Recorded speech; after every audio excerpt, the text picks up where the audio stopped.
یا رب العالمین۔ اب اس کے بعد یہ بڑی عظیم آیت جو آئی ہے توحید کی، اور اس کے بعد یہ دو، یہ بھی اپنی جگہ بڑی عظیم آیات ہیں حکمت اور فلسفہ دین کے اعتبار سے۔ اس کے بعد کچھ واقعات دیے جا رہے ہیں، حضرت ابراہیم علیہ السلام کی زندگی کا ایک واقعہ اور حضرت عزیر علیہ السلام کی زندگی کا واقعہ۔ الم تر الی الذی حاج ابراہیم فی ربہ ان آتاہ اللہ الملک، کیا تم نے دیکھا اس شخص کو جس نے کہ محاجہ کیا تھا، مناظرہ کیا تھا، حجت بازی کی تھی ابراہیم سے، اس وجہ سے کہ اللہ نے اسے بادشاہی دی ہوئی تھی۔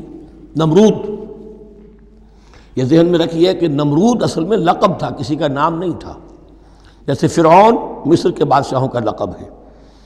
فرعونہ، نماردہ جو ہے یہ عراق کے بادشاہ تھے، بیبیلونیا۔ تو حضرت ابراہیم کی پیدائش بھی شہر ار میں ہوئی تھی، کہ جو بیبیلونیا کا ایک شہر تھا عراق کا، اور وہاں بادشاہت تھی نمرود کی۔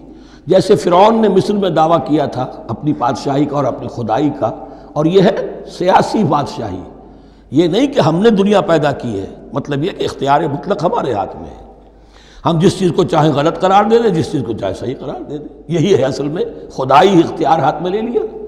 اللہ کا حق ہے تحلیل و تحریم، کسی شے کو حلال کرنا، کسی کو حرام قرار دینا، اختیار واحد اللہ کے ہاتھ میں ہے۔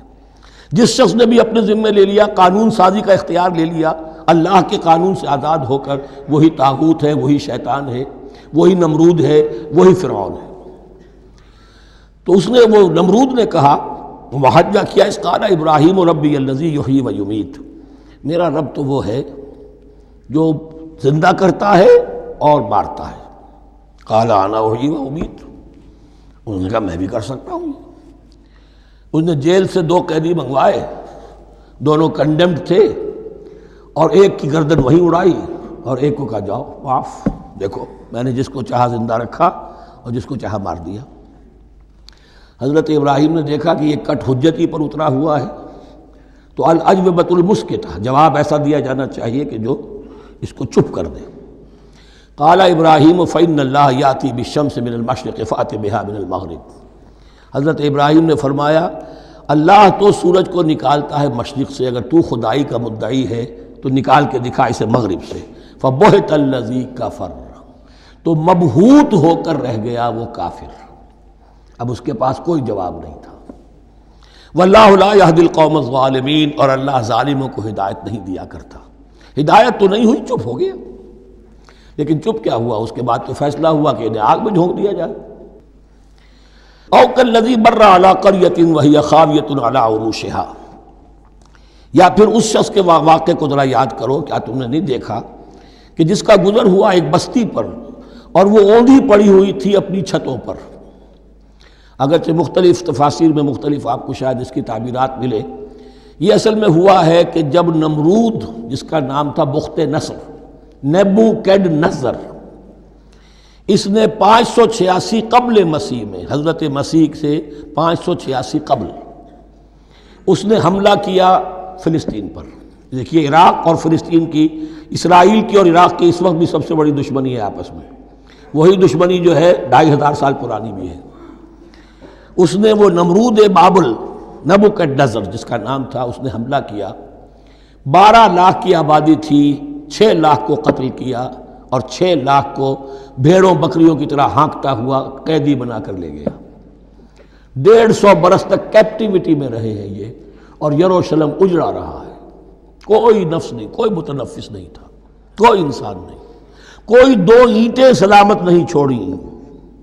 اسی وقت وہ ہیکل سلیمانی جو ہے وہ شہید کیا گیا، اور ان کے کہنے کے مطابق اس کے ایک تہخانے میں وہ تابوت سکینہ بھی تھا، جہاں ربائی ان کے موجود تھے، اور وہ ربائی بھی وہیں پر ان کی موت واقع ہوئی، اور تابوت سکینہ بھی ہے، اگر ان کا قول صحیح ہے۔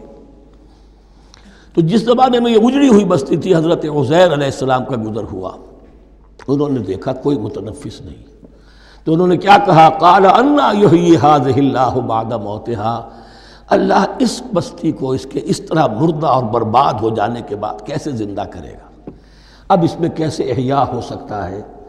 دوبارہ کیسے اس میں لوگ آ کر آباد ہو سکتے ہیں؟ اتنی بڑی بربادی، اتنی تباہی، کوئی متنفس نہیں، کوئی 2 اینٹیں سلامت نہیں۔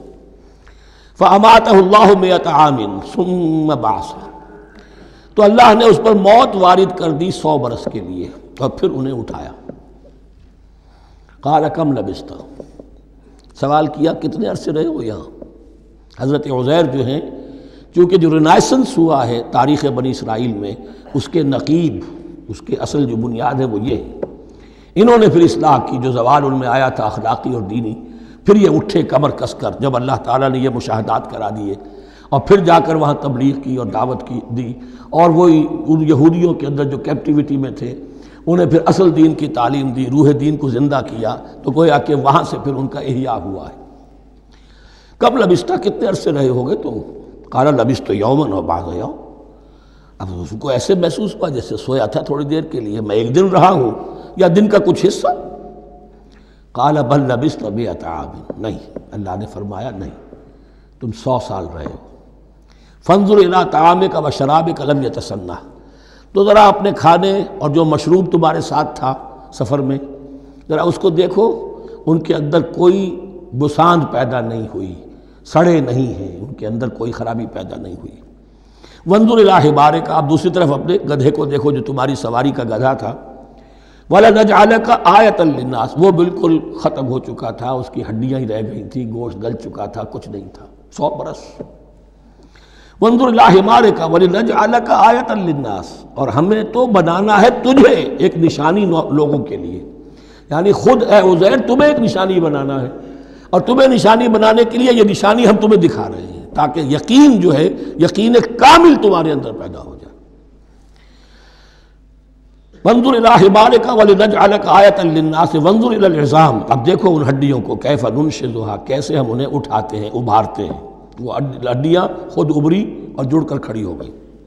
ثم نکسوھا لحما، پھر دیکھو تمہاری نگاہوں کے سامنے اس کو گوشت پہناتے ہیں۔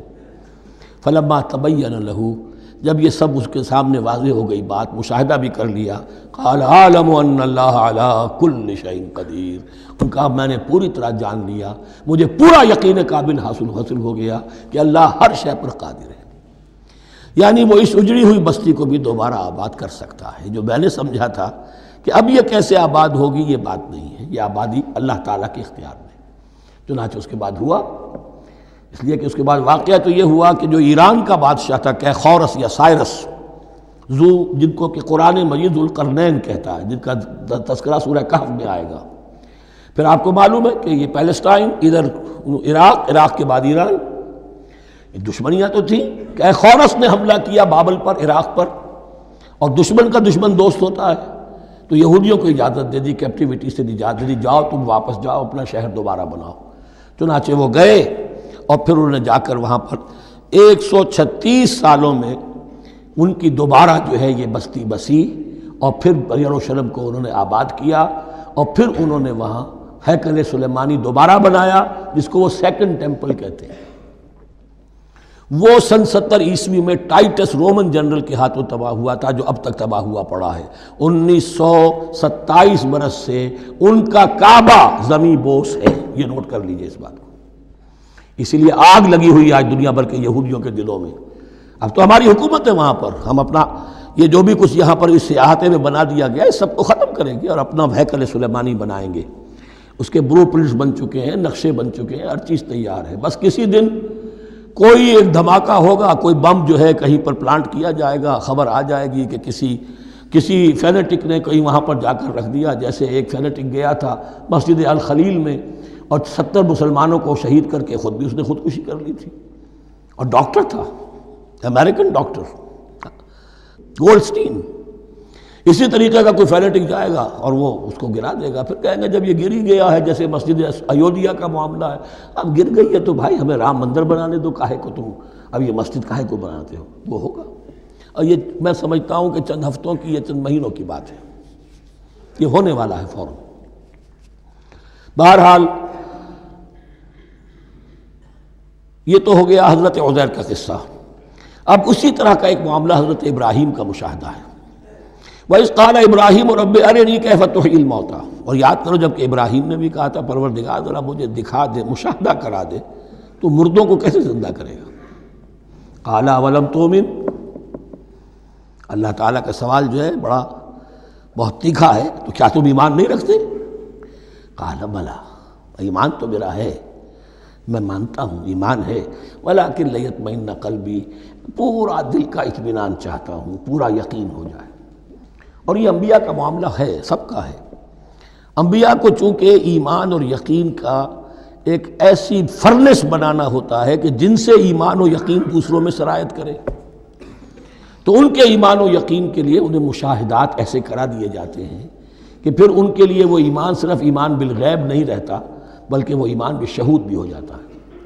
کذالک نری ابراہیم ملکوت السماوات والارض، اسی طرح ہم نے دکھائے ابراہیم کو آسمان اور زمین کے ملکوت، جو بھی ہماری حکومت ہے، جو وہ مخفی حکومت ہے، جو کاسمک ایک اسٹیٹ ہے، اس کی گورنمنٹ ہے اور اس کے تمام اہلکار ہیں، فرشتے ہیں، ہم نے مشاہدہ کرایا ابراہیم کو۔ حضور کو اسی لیے شب معراج میں لے جایا گیا کہ ہر شے کو اپنی آنکھوں سے دیکھ لیں، تو وہ یقین کامل پھر ہو جاتا ہے کہ جس میں کسی درجے میں بھی پھر تو یہ ہے کہ ان کے وہ خود ایک بھٹی بن جاتے ہیں ایمان اور یقین کی۔ قال بلا ولکن لیطمئن قلبی قال فخذ اربعۃ من الطیر فصرهن الیک، تو فرمایا اچھا ٹھیک ہے، 4 پرندے لے لو، انہیں اپنے ساتھ ملا لو، ہلا لو کہ وہ تمہارے ساتھ تمہاری آواز سن کر آ جایا کریں۔ ثم اجعل علی کل جبل منہن جزءا، پھر ان کے ٹکڑے کرو اور ہر پہاڑ پر ایک ایک ٹکڑا رکھ دو۔ تو جو تفسیر میں آتی ہیں یہ کہ ان میں سب کا سر علیحدہ کیے، ٹانگیں علیحدہ کی، پر علیحدہ کیے، دھڑ علیحدہ کیے، ایک پہاڑ پر چاروں سر رکھ دیے، ایک پہاڑ پر چاروں کے دھڑ رکھ دیے، ایک پہاڑ پر چاروں کے، اس طریقے سے مختلف اجزاء میں تقسیم کر دیا۔ قال فخذ اربعۃ من الطیر فصرهن الیک ثم اجعل علی کل جبل منہن جزءا، پھر ہر پہاڑ پر ان میں سے ایک ایک حصہ رکھ دو۔ ثم ادعوہن، پھر ان کو ذرا پکارو، وہی سیٹی بجاؤ جو تم بجاتے تھے ان کو بلانے کے لیے۔ یاتین ثم ادعوہن یاتینک سعیا، وہ دوڑتے ہوئے آ جائیں گے۔ وَاعْلَمْ أَنَّ اللَّهَ عَزِیزٌ حَکِیم، اور جان لو اس بات کو یقین کے ساتھ کہ اللہ تعالیٰ زبردست ہے، کمال حکمت والا۔